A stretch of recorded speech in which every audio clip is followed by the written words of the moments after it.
I've got a lot of stuff going on in my room right now. Is that Kim Jong? Is that Kimmy J? Yeah, it is. it says live, laugh, love. Fun fact that my old brigade is actually deployed in Korea right now. Huh. Would it be unsensitive to ask which one? 3rd Brigade of the 101st Airborne. I think he meant which I Korea. meant which Korea. Well, South Korea. Like, Sorry. they can only go to South Korea. Like, they can't really go into North Korea. I think if they were in North Korea, we probably would have heard about it. there would be a bit more news coverage of that. There'd be no live, laugh, loving over there. Hello, everybody. Welcome back to the Shivercast. I'm your co-host, Canadian Moose. Next to me here, we have the evil Redneck. Hey, how you doing? Down below me, we have Percival. Boy, howdy. And next to him, we have Swagger. He's not looking too hot lately. Looks to be fighting some sort of illness, but he's doing all right. But he will be a little bit quieter this episode. You guys will notice that he probably won't pipe up as much, but every so often he might chime in with an anecdote here or there. And down below me here is today's guest feature, Daniel, my own brother. He's chilling there with the Iron Maiden shirt. Let's give the boy a hand. Yeah, Daniel Canadian Moose. Yeah, Dan the Man, known by some, feared by many. Many a hollowed halls out there in the League of Legends corridors, where Daniel spent one summer tearing it up in League. Always the healer. Always the healer, never the healed. Forever the damned. I'm gonna have a lot of fun with this episode because obviously I'm really excited to have my brother on and kind of like a crash of two worlds here, bringing like together my best friends here along with my brother. It's kind of weird seeing everybody in the same circles, but I think it's gonna be a lot of fun. My brother's got a lot of fun stories, and a lot of fun stuff to say. He's a very interesting guy, so I thought it'd be perfect to get him out on the podcast. And I just thought that he would genuinely vibe with the rest of the crew here, Swagger especially, just because Swagger's such a great listener as well.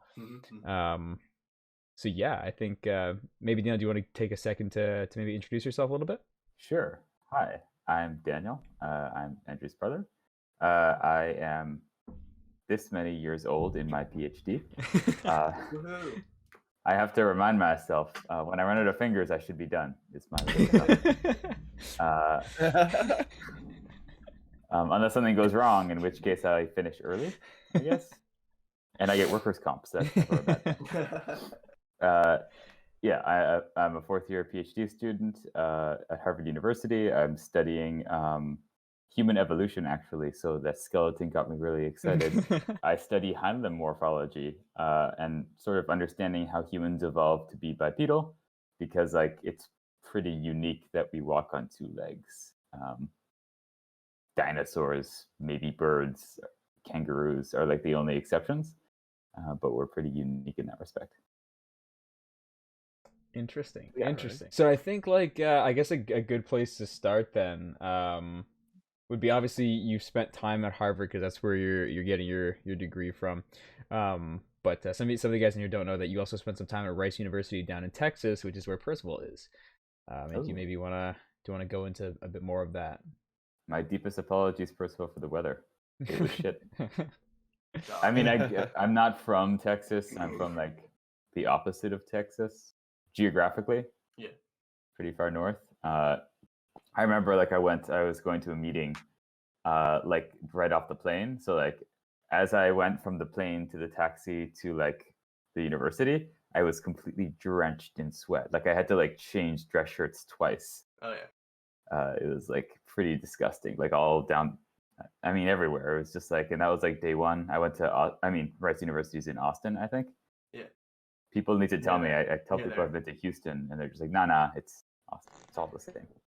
Probably not. Ends in an N. They're like a couple 100 miles apart, but like also who's counting? Who cares? Who's counting? I mean, it's Texas. It's so big.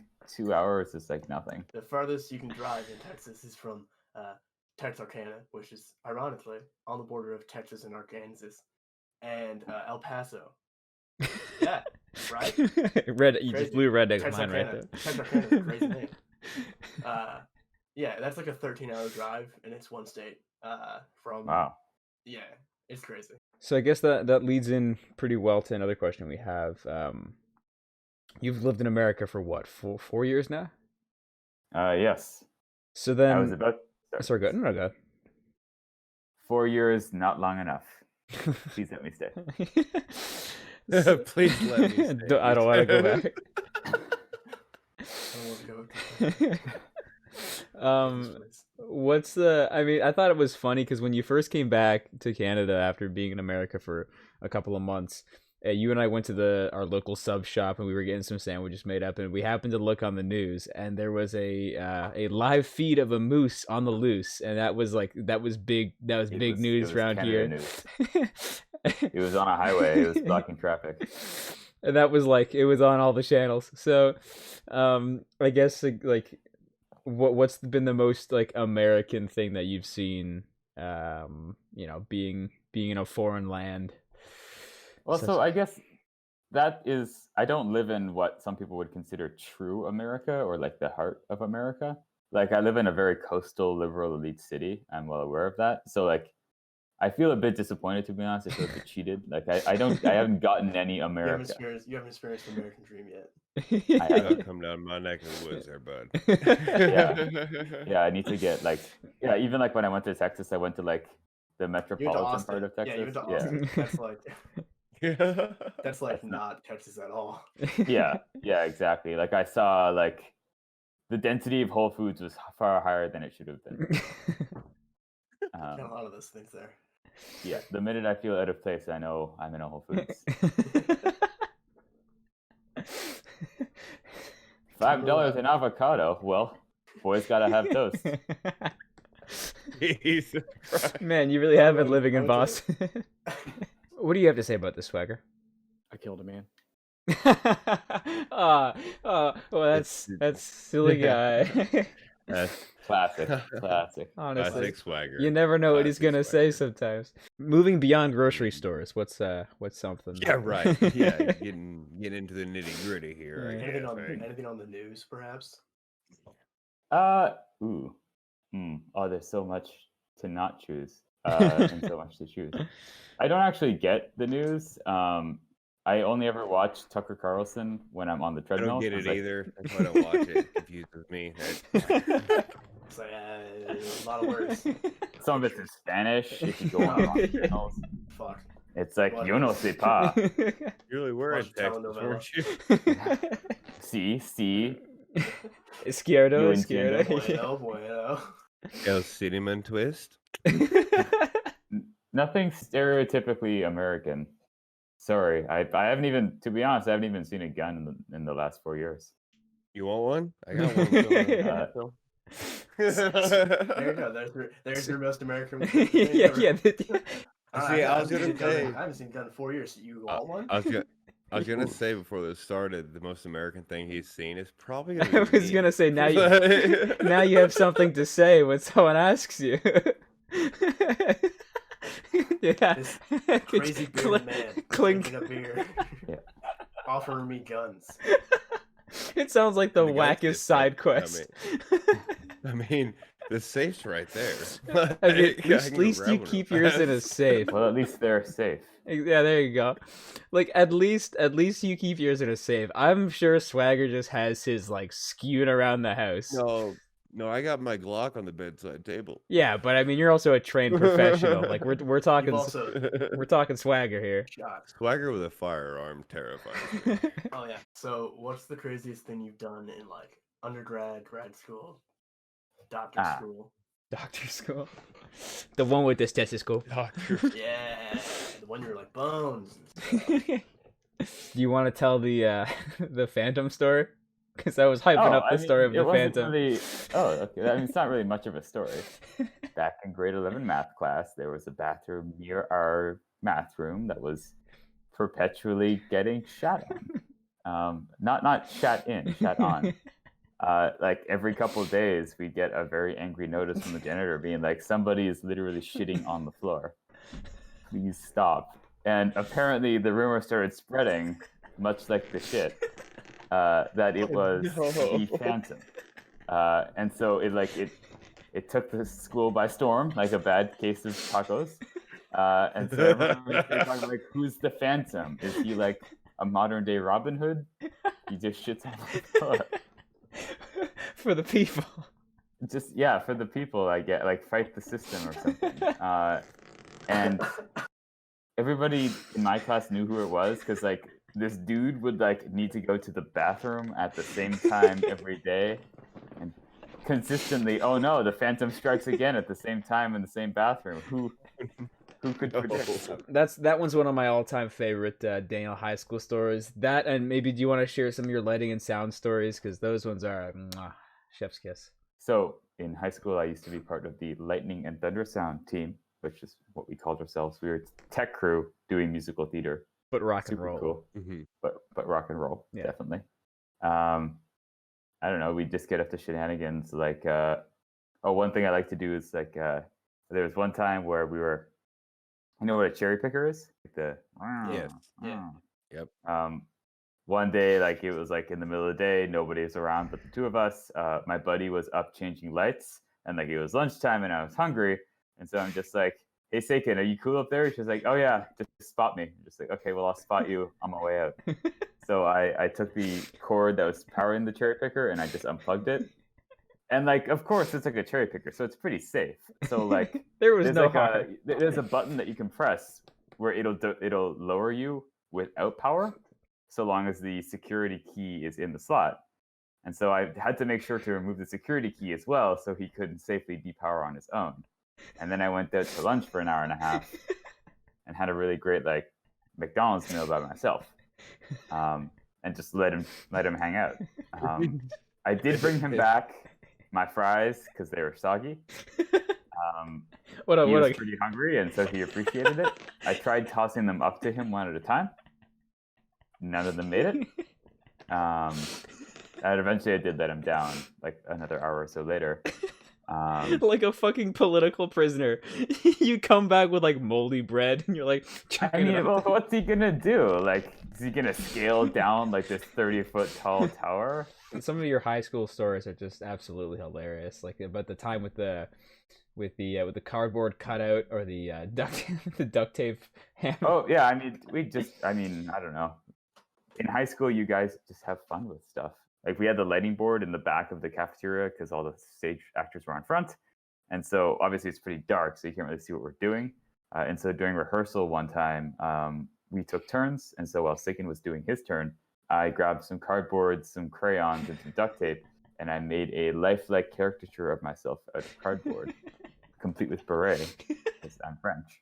And I set it up so that when it was my turn, if you looked back and you squinted, you could see an outline of me ghostly illuminated by the lights. And it looked as though I was working real hard. And I would just set that up, like, whenever we had rehearsals. Because the teacher would call on me so infrequently to actually do shit that I could, like, go and take a nap.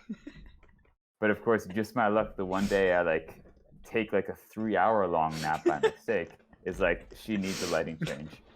And so she spent, like, a good 5 minutes calling back to, like, Daniel, change the lights, Daniel. And then, like, she made someone go over and, like, tell me to change them.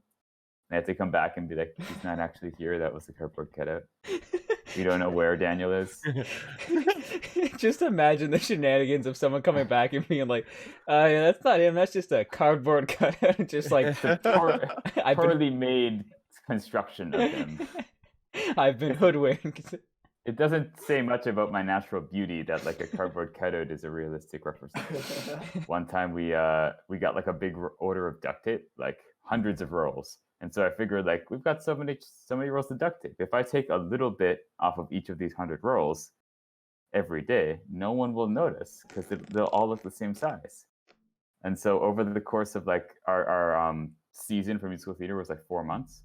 So over the course of 4 months, I built an entire duct tape hammock using, like, steel cables stolen from the lights to, like, reinforce it to nap on during my cardboard cutout naps. And it was a beautiful system. You just string it up between two girders and you just sort of chill out. It was great. By the end of it, like, we got pretty irresponsible. Like, we stole one of the TVs from, like, the musical theater, like, props because it actually worked. And, like, we hid it into, like, the wall. I brought my Wii in. We beat Kirby's Dream Land like 4 times during class. And, like, the teachers it was just so little oversight. At the end of the day, they'd be like, "Hey guys, what do you do today?" And we'd be like, "We looked at some lights, I guess." And full marks. And then that was one of my like highest grades I submitted to go to undergrad. It's like I got 98 in musical theater, A+, no big deal. You gotta love that, making cardboard cutouts and building hammocks out of duct tape got you to Harvard. It's quite the rags to riches story, I tell you what.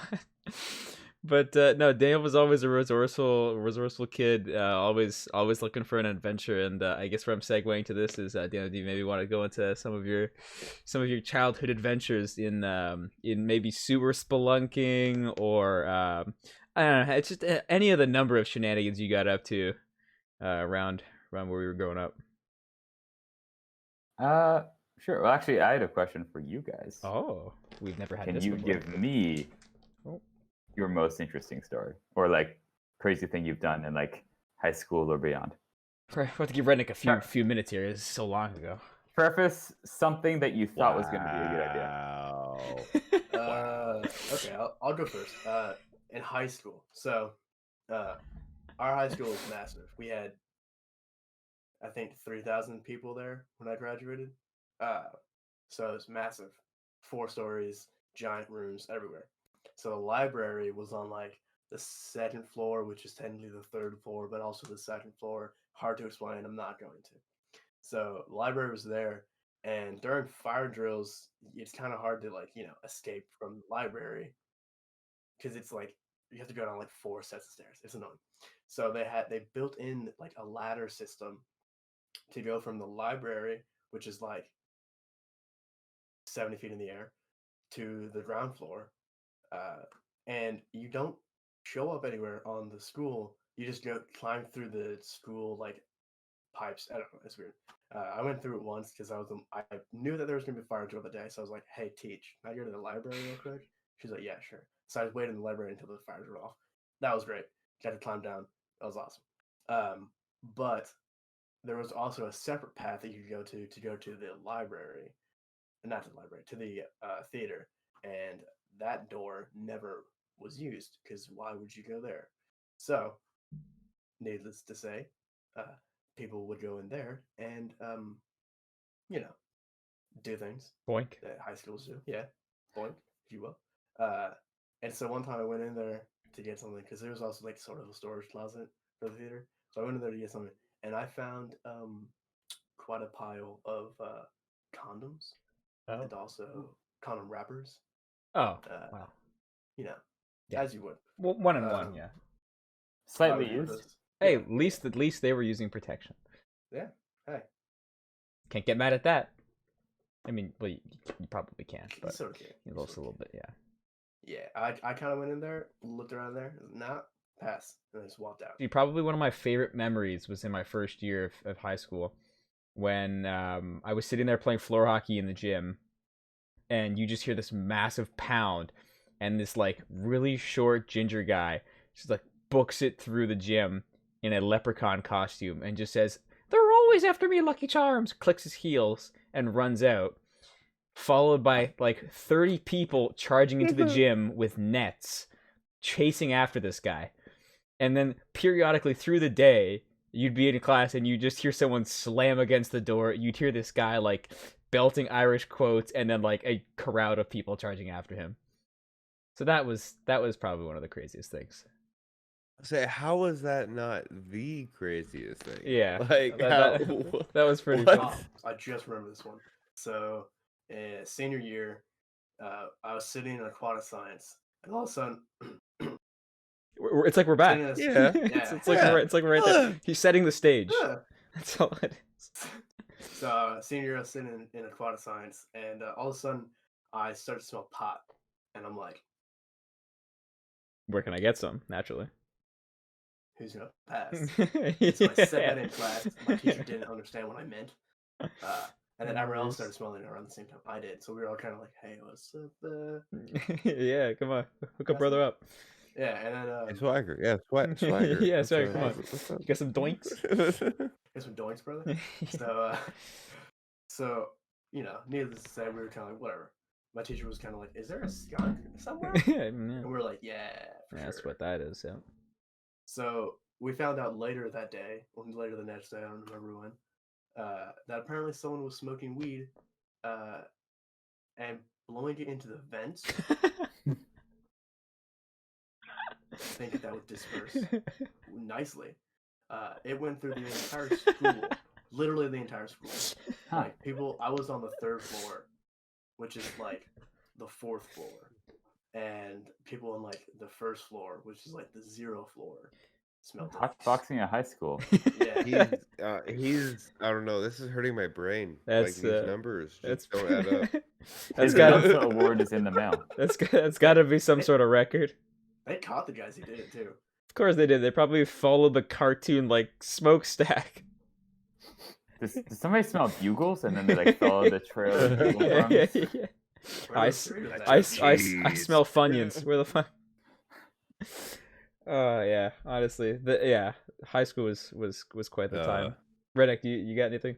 High school was a long fucking time ago. Well, what do you mean? You mean like what kind of crazy do you want? Funny, crazy. Yeah, it's oh. Not like It's, not like on prom night I Huh. accidentally ran somebody over in my car. well, I didn't Something you no, didn't no, expect. Yeah, Something I in a didn't- funny there's a way. lot. No. You gotta narrow that down a little bit. Didn't you have a Something I kid? didn't Isn't that something that's a little unexpected? I wouldn't call that ha ha funny. That's It's more shock humor than funny. humor. I just love that Daniel was like something unexpected, and then everybody was like, "Oh." I'm like, well, few of those. Well. guess who won? Well, if you're thinking about ha ha funny, I got one that's it's ha ha funny, but it's a little Gay. might be PG-13 maybe. That's I don't know how we you ride say it. that line. Well, That's all okay. right. We were out in the valley, and I was on guard with my AG, my assistant gunner. It's about 2:30 in the morning, just dark. Was sitting there with our night vision, just looking out, making sure nothing's going on.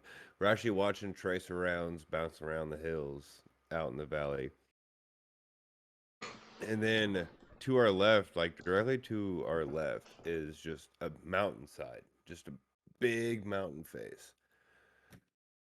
And we hear this rumble, like this just a big rumble. Like, what the hell is that noise? And just this wind that comes over the mountaintop, and the biggest freaking dust storm I've ever been in just blows through. Like, I'm taking my poncho and like throwing it over the machine gun to keep it from just collecting all this dust or sand. It's a big sandstorm. And my assistant gunner's like hunkered in the corner with his like beanie over his head, and he's got his jacket up over him like this, and I'm sitting there. I got mine up on the gun because I don't want it to get full of sand and possibly jam if we need it. I'm just sitting there like this, just taking all this sand to the face. Well, by the time it gets done, it's the end of our guard shift, and we go back, and I actually have a picture of me and my gunner after this happened, just brown from all this sand. We'll Like put the picture it here. just covered in sand. And then we get back to our tent, and it's these big, maybe about 15 to 20 person tents. So it's got, big poles in the middle of it to keep it upright. And we get back there, and it's kind of like leaning sideways from the wind and the sandstorm. And we get there, and they tell us that, oh yeah, when the sandstorm came through, it started blowing the big tent all around, and we had to all jumping up out of bed trying to keep from falling over.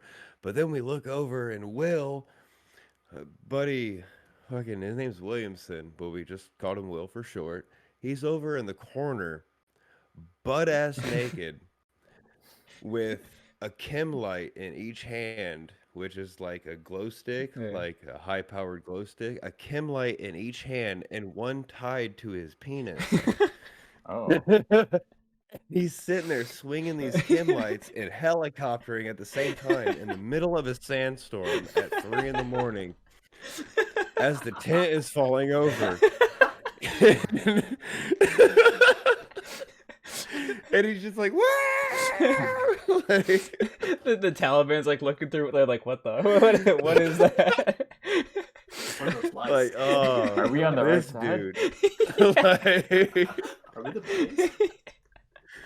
that's probably the most funny moment That's that happened on deployment. Like that was they were deploying some different kind of helicopter. So how do you know he didn't Oh, summon yeah. the sandstorm? He could have been the he cause. might have. He was a weird son of a bitch. Some He sort of might like have. I don't shaman know. technique. He's blowing. Will, You like spin the light? other direction. Stop it. He like lighting things on fire. Oh yeah, you're spinning the wrong way. You gotta blow it that way. Like you're bringing it in. Like. Oh You just have to god. go from suck to blow, you know?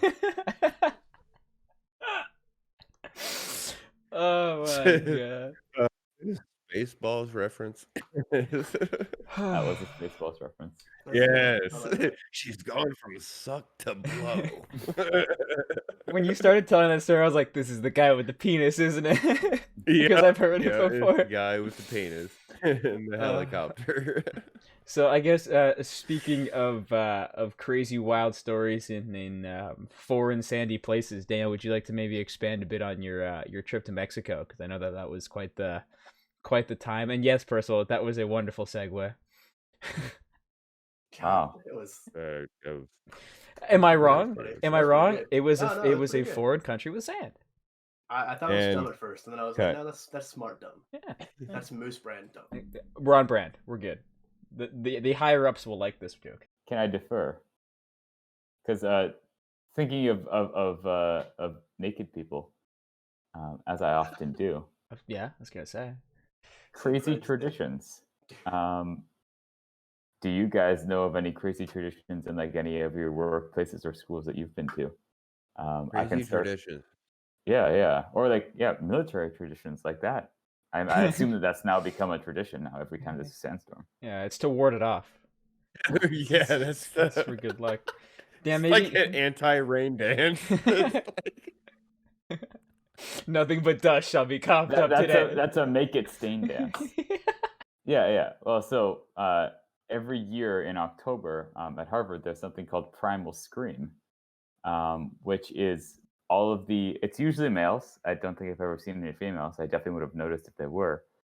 Ew. All the males in Ew? first and No, he said second year, heyo.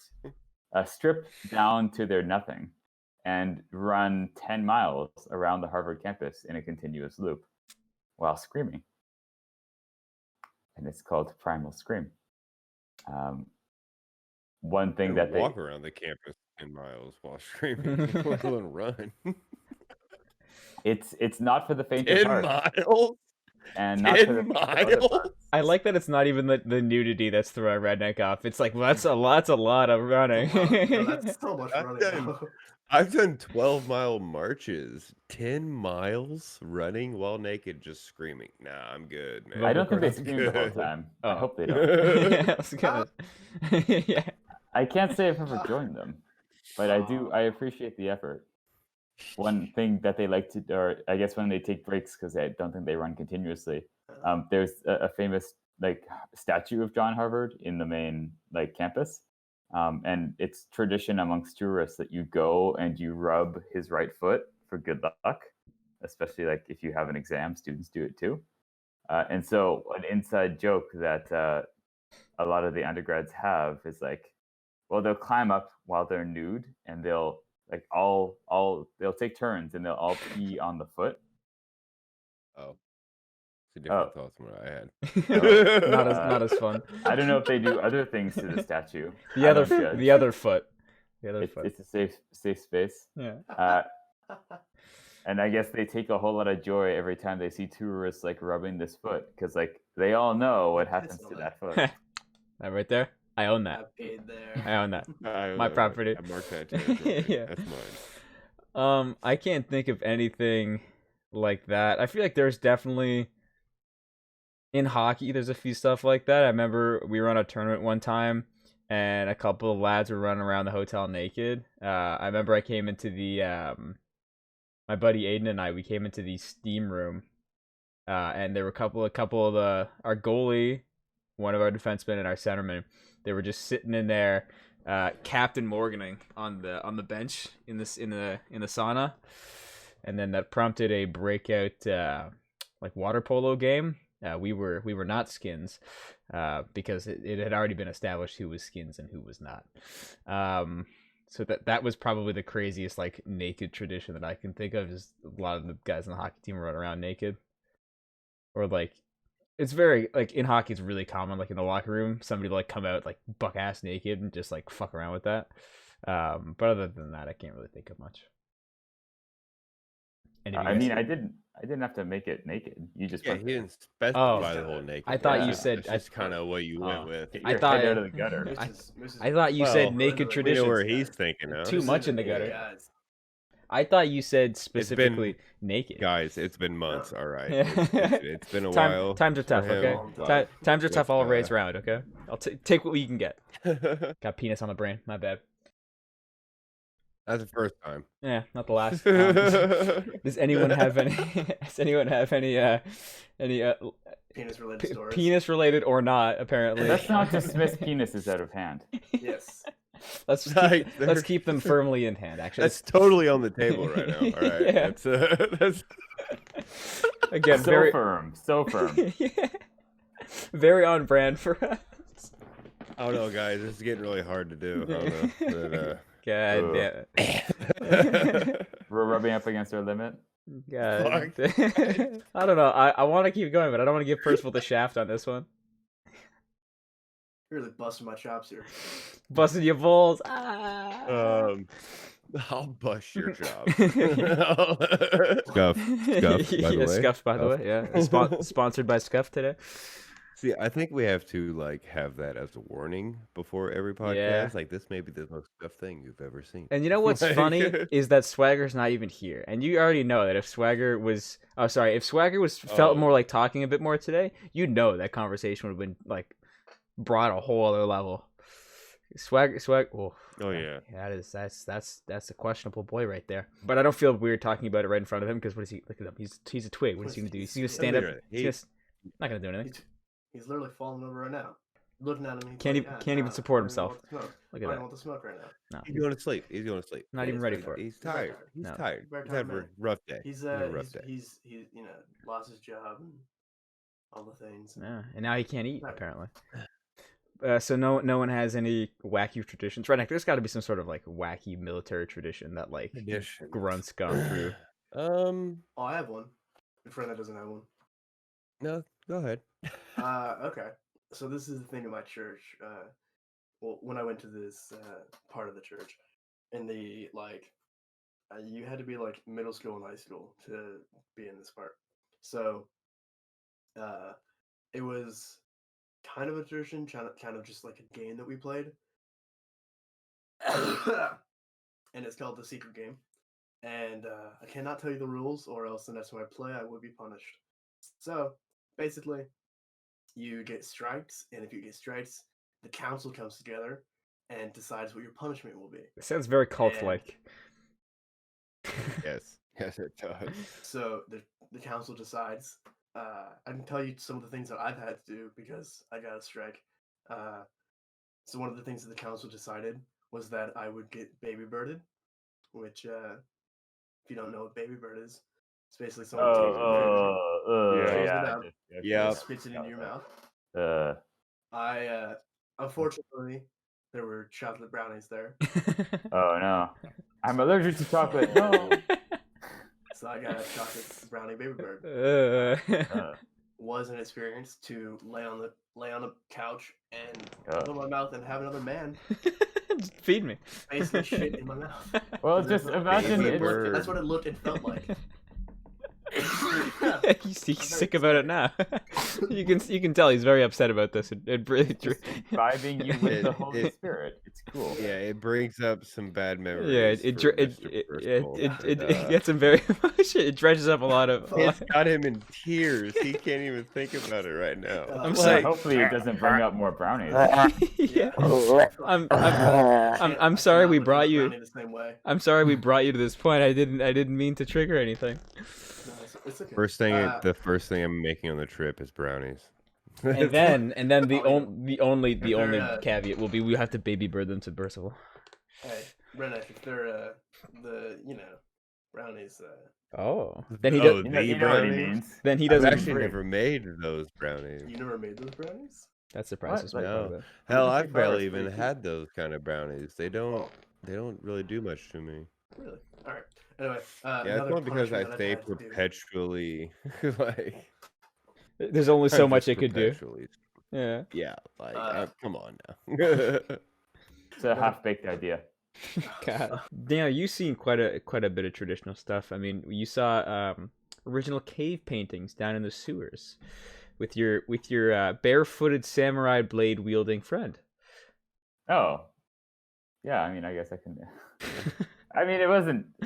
Basically, when you're in high school, you get up to Hachinkuri. So one day, my buddy and I were like walking along in a park, and we come across a like like you have a road and there's like an underpass, or not an underpass, but like it was basically like a bridge, and under the bridge there was like a river, or like I guess a creek, and then there was this big cavern at one end of the creek under the road, and my buddy's just like, "Hey, why don't we go into the cavern and see what's what?"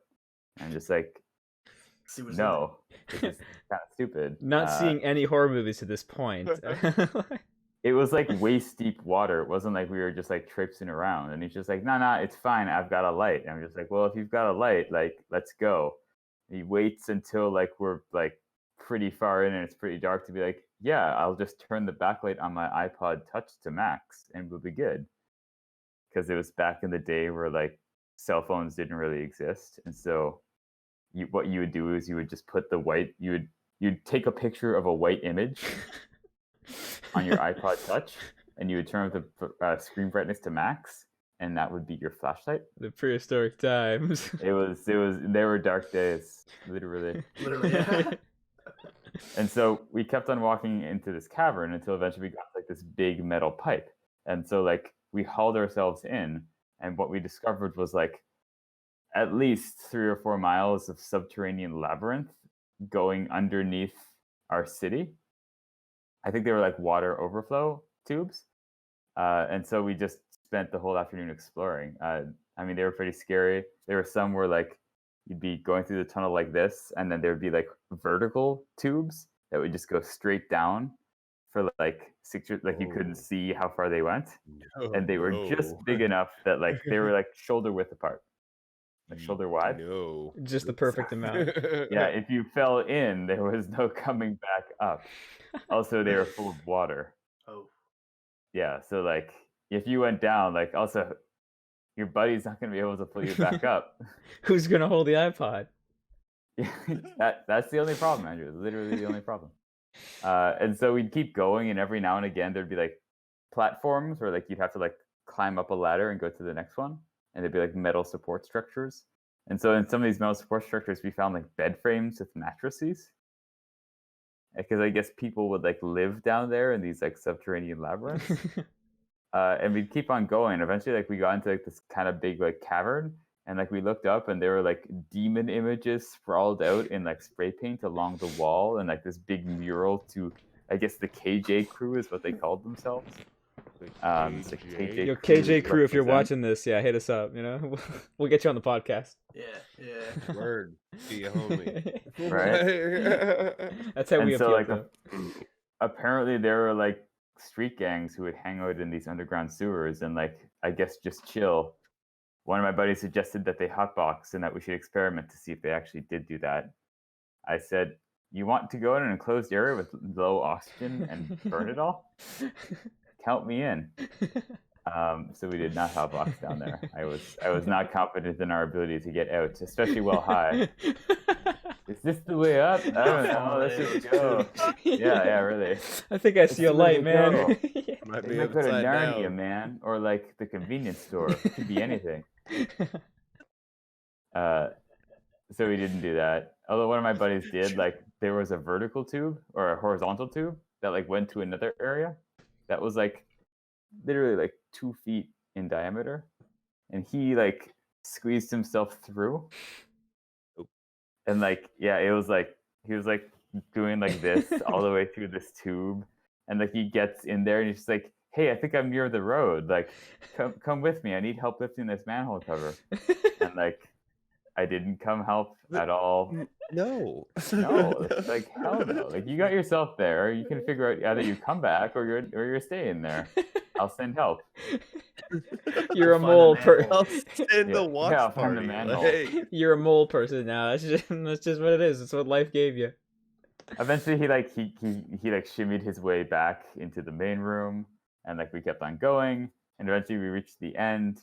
And like, I don't know if any of you guys have spent any time in sewers, but in the shows, they always like, especially like Teenage Mutant Ninja Turtles, they're like popping manhole covers left, right, and center.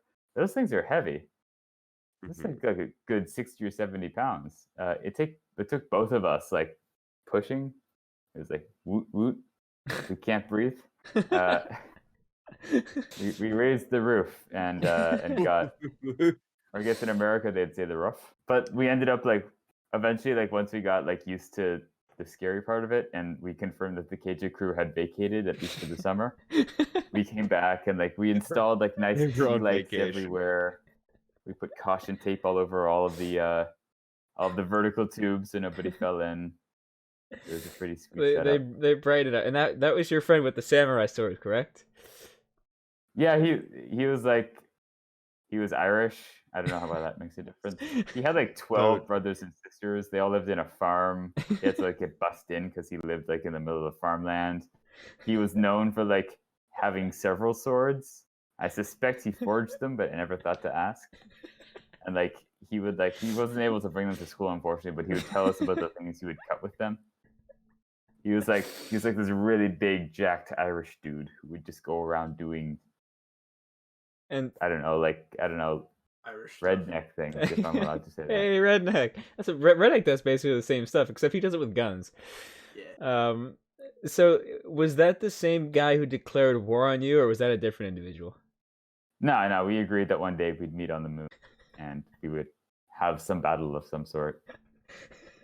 Unclear when that's going to happen. I think he's in contact with Elon on Musk. the but moon. I'm waiting. I'm waiting. And what was it? We committed. What was it when he emailed you a few years after you graduated? Oh yeah, he texted me in like my second year of undergrad with like detailed like electric mechanical plans for a pirate radio station that he was engineering, asking if I was willing to contribute my expertise in the field. And I told him, thanks, but no thanks. The NSA has my number. I'd like to colorfully imagine that there's like some Power Ranger-esque giant Irish guy walking around with a sword and a pirate radio station, and there's an HBO show somewhere there, and we haven't jumped on that yet. Sounds like Fallout. Like he should. He was my hero. For one time for English class, we had to do presentations where like we had to bring in a prop to do our presentations. And so he was doing a bit about Shakespeare, and so he wanted to have an example of something from Shakespeare, So his goal or his project was to like come up with a concrete example of something from Shakespeare. And so what he did instead was he came to school one day during lunch because he usually didn't come to school on time. And he asked me if I knew the tech teacher, and I said, sure. So I went to the tech teacher and I borrowed a large mallet and a chisel. And we met in the back of the school, and he had carried from home a 40-pound concrete slab. And over the course of an hour during lunch, we chiseled out the word example onto the slab. And then we brought it to class. He throws it down on the table and says, project complete. I brought you a concrete example. God, Wow. he could have killed Oh you. my Like God. the story could have ended there. He could It have. was dedication. You He was realize that dedicated to the act. you That was brought genius. a man who's known to carry many weapons, and who has knowingly declared war on you, a mallet and a chisel, and basically stood alone with him at the back of the school where no one knew where you were. I mean, I hung out with him in an underground cave for like 4 hours. That's a good point. Now that he thinks about it, He's like, There were be- many opportunities to do away with me, and he didn't. He hasn't to this day. Not yet. Waiting. Wait until war breaks out. Until yeah, the he moon. declared war. Yeah, wait until the we're moon. not on the But moon, Andrew. you don't know when. Okay, I'll ask a metaphysical question if that's okay. Oh, we're getting existential. Oh yeah, well, not metaphysical, philosophical. What do you think is the ultimate goal of humanity? Questions as deep as these, I usually like to put it with someone who can carefully articulate these kinds of things. So we're gonna send it off to Swagger here. Swagger? Yeah. Go on, buddy. Not the monkey blood tattoo. Oh, Swagger, come on. That's Come completely on, man. ridiculous. Like, My you can't God, say you Jesus can't say that. Christ. No, cover him. Get him Cover out of him here. Come up. on, Mike. You I'm can't really, I'm really sorry about that. We brought you on here. I didn't expect Swagger to fly off the handle like that. I'm sorry. Let's see what we have to deal with every day. Come on. Honestly, this is why we have 4 or 5 lawsuits outstanding. It's a time. It's a time. I guess to sort of tackle the question a little bit here, I don't think anyone really knows. You know, it's quite tough. I would say humanity's goal is to. I would say the overall goal of humanity is to survive and thrive. Thrive. Yeah, yeah. that's what I was gonna say. Was thrive. Because it dominates everything that we do, right? Like in just about any aspect, both individually and like as a group, everyone's just trying to survive. Everyone's trying to thrive and to kind of gain as much as they can. You know, because you could argue that the world wars weren't like an argument to survive, but I would argue that they were an opportunity to thrive, right? These were countries fighting for, you know, to thrive, whether wrongly or rightfully, right? But you have to think like your main goal, like as not really just as like a human being, but as just like A living thing. lack of a better word, a creature Yeah. is to survive. Like you think of all the new technologies nowadays is more or less distractions from the main goal of just trying to prosper and survive. Yeah. Whether it be just you yourself surviving as long as you can, or you helping humanity as a whole survive. So yeah, I think the long term would just be to survive. Yeah. I That's concur with that. that's This is the most introspective the podcast has ever gotten. Percival, would you care to chime in? Yeah, thoughts. I think humanity's main goal is to bicker forever. Mm. bicker. Would I you mean, would you I would say that's less of a goal and more of an inherent characteristic. No, I think that's You think goal. it's the goal is to their bicker goal. I mean, we could say goal, or we could say destiny, purpose? Yeah. or like, Oh, okay. in which case, Percival's point is well taken. Yeah, things don't necessarily have to Yeah. have a goal. Interesting. Whereas, yeah, it's like what's it gonna end up like? Yeah. I guess that you could say like it's an innate nature, and you could tag that into with what Redneck and I were saying, in that like the innate nature of humanity is to survive, but to Percival's point, the innate nature is to bicker, to squabble, and to fight, right? And I think honestly that sometimes kind of comes into laying back into what Redneck and I were saying about like living and prospering, right? Like people will bicker about, you know, quality of resources, land, and those kinds of things, right? And also because, you know, no one agrees with each other, right? I think that's, again, like you said, Mhm. Percival, just kind of inherent. Yeah. So I think that's interesting. Dale, what are your thoughts? I don't know. I mean, I don't really. It's something I like to ask because, like, I look backwards at like human evolution and how we got to where we are, and so I always think it's interesting to think about like, well, so if you ask this question to like I don't know, like an early, like a Neanderthal or something, assuming they could talk, probably, maybe not, I don't know. But if they Ooga could, booga. what answer would they give? Like, would they say, we're just going to keep on surviving? Like, we've been hunting and gathering, we've been like using stone tools and spears this whole time. We're just going to keep on doing that for the rest of ever.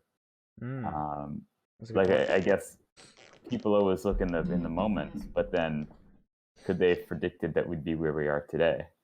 I think that's an interesting point because you could argue like we say we're such a developed society and how far we've come and such, but clearly our primary motivations and like thought processes hasn't really changed other than just survive, sustain, and again like prosper or bicker, right? Like Oscar. yeah, like nothing's really changed in that sense. Going back a couple centuries, but even like you said, you know, even like to the Neanderthal, right? Like similar answers would have been just survive, see tomorrow. Which I guess begs the question of like, when do you think we would see that change? And if so, what would be an adequate answer for where humanity should go? Because we've already established that humanity, we very much think the same of humanity as to what the goal is now as we would have thousands of years ago. But no, not necessarily, because like you mentioned, like the goal is to like, for example, the goal today is to like survive and like bicker and stuff. Again, somebody 1,000 years ago would have said the same thing, but we're very different today than we are then. And so I guess my point is that it's a moving target. I picked up on the example of bickering. Like, yes, we have wars and we skirmish, but that has not been true since like the dawn of time. There was a time when we weren't having like large scale wars and fighting. Yeah. So But, it's, well, I'm sorry. Oh, no, I'm sorry. I didn't. no, please. Go I'm on. just Go on. waxing. Well, I was just gonna add like the wars and the fighting that really that still breaks down to just the basic instincts as a human of just trying to survive. Yeah, and I also think you could even put it into like wanting more and wanting to, like Redneck was saying, or like prospering. Yeah. The wars pretty much come from like, hey, you have that resource, you're not going to give it to me, so I'm going to take it and make Too bad. my people better. Yeah. It's really all about gaining an upper hand over others. So I think you could probably to argue make sure that your people, your community, your following is able to survive and prosper over another to gain. I keep talking and it just keeps coming out, and I'm trying to stop. But how do I I think want to that finish was this? that It's was just Daniel's experience in trying Mexico. to yeah, just trying to gain sustainability and pretty much just keep your life or the life of your following or your people just going. Yeah. As long as you can, or as long as your resources will allow you to. See, I think you could even take like a technologically determinist point of view in that, like your point, you know, that we didn't have global wars and that kind of stuff. But however, if you take a technologically determinist point of view, in that we didn't necessarily have the technology to wage such war, right? Because like with the advent of naval and aircraft, we now have the ability to reach farther lands, identify resources, and proceed to, you know, commit, like to go to war with these sort of places and try and go for those resources, when maybe in Neanderthal times it was not as it wasn't, the opportunity wasn't there. They didn't have the ability to cover that much ground. Yeah. Like this, so they kept it more local, less large scale. Yeah, so you could argue maybe, and I would even say that like, just because I would assume that they would do the same thing. Like if you've seen a rival tribe that is closer to the shoreline and has easier access to fish, right? And you're a starving tribe that is, foraging for fruits and berries and stuff, and it's not. Berries. Yeah, you're gonna attack the tribe with the fish to establish yourself and better off your people. Try to either take their fish or take their area to gain your own spot to fish. Yeah. So I think it's all about trying to thrive and survive. Yeah, so I think that kind of stuff would be inherent, because I think greed, well, not necessarily greed, but again, just this need to survive and to better one's standing, both as an individual and as a unit, has always been around. Because you see the same thing with like jealousy, right? People want to improve their social standings through like with jealousy, right? Like killing each other to better their position in parliament, in political rings, and that kind of stuff, right? So I think that's always kind of been inherent motivation for humanity. You guys have really well thought out. We do okay. That was not we do okay out here at all. That was just. I just think it's important to stop back every now and again and like have big brain thoughts, because big brain thoughts are interesting. Big brain thoughts hurt my head. it's not often out here that we get we think too introspectively, but it's a nice change of pace, because I think what a lot of people don't realize about us is that beyond us being funny meme men, we do actually have some sort of like social awareness of situations, and culturally speaking, and we have opinions that it can be carefully formulated and articulated. Exactly. You're not just you're a person inside. You're not just a personality. You can't make a personality without a person. There you go. Put it on a t-shirt. What if you're not either? What happens then? Like Swagger, for example. I don't know. He's a creature.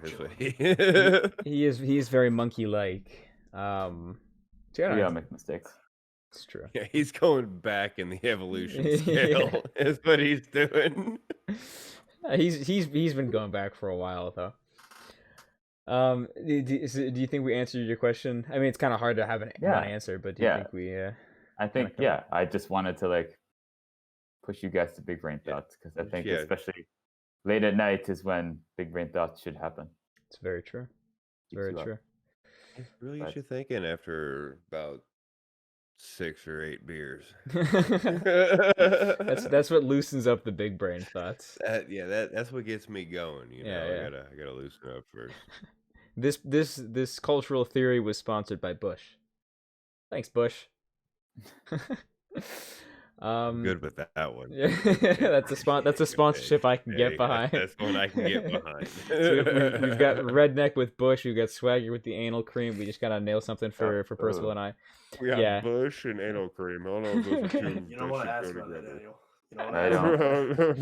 I think the time I play myself out. Well, make a long story short, Swagger had anal fissures, and he's not afraid to talk about it. Oh, yeah, I didn't need to know that. Now I need to go to bed and go to bed with that thought. That's the last thing he thinks about. It's okay. To quote Swagger, his butt's okay now, so we're good. Okay, well, I was worried. Now I'm less worried. He keeps going. I gotta double down. Keeps going. We're very aware of social situations. Yeah, meanwhile. Swagger's butt ripped open. Yeah. Oh. To quote Swagger, he was literally ripping ass. No. Stop quoting Swagger. Well, I guess never tore him a never yeah. Swagger. That's actually what he said too. He was like, I literally tore myself a new asshole. So, anyway, Scuffed Podcast, by the way. This is a good one. It was nice chatting with you guys. Hopefully there's enough material there. This was another guest interview. This time, obviously, a little bit different, as we interviewed my brother. Not a streamer or gamer as we're used to having out here on the show, but obviously a lot of fun having him on. And Daniel, I'd like to thank you, and I'm sure the other guys are very, very happy that we got you out here. Oh, yeah. Because it was a lot of fun. I was definitely looking forward to getting you out here on the podcast, and I think I'd like to think that you had fun as well. Yeah, no, it was a good time. Nice meeting everyone. Yeah. It was real good to actually meeting the brother that he talks about all the time. Like putting a face. I also hear you guys on the Twitch, but I don't see you on the stream, so it's nice putting a face to a name. Yeah. There you go. Because like you guys are usually playing games and they usually don't show faces. Yeah. And it's also like fun because like I'm always telling my brother about like the stupid shit we get up to. So it's again similarly, it's like nice to put a face to and a personality to the person because that's it's just a bit of a tying into what we were talking about there. But yeah, on behalf of myself and everybody else in the Shower crew, we'd like to formally thank you, Daniel, for coming out to the podcast. We hope you enjoyed yourself. And Okay, I'll expect my check in the mail. yeah, there you go. Yeah, we'll get that. It's okay. I expect my check in the mail too. It's not coming So anytime close. soon. We got your IOU coming Yeah, in hot. we'll get you a sample of Bush and anal cream. There you go. Well, between you and Biden, I got some good cash coming in. So Yeah. I'm just kidding. I don't get any from him. And we cap it with a nice hot political joke deal coming in hot. But the redneck likes that one. Anyway, Hopefully not too hot. They won't let me into work. That's it. And a COVID joke. Look at that. Dan with all the topical humor. Anyway, Just not the topical creams, apparently. Oh Jesus Christ!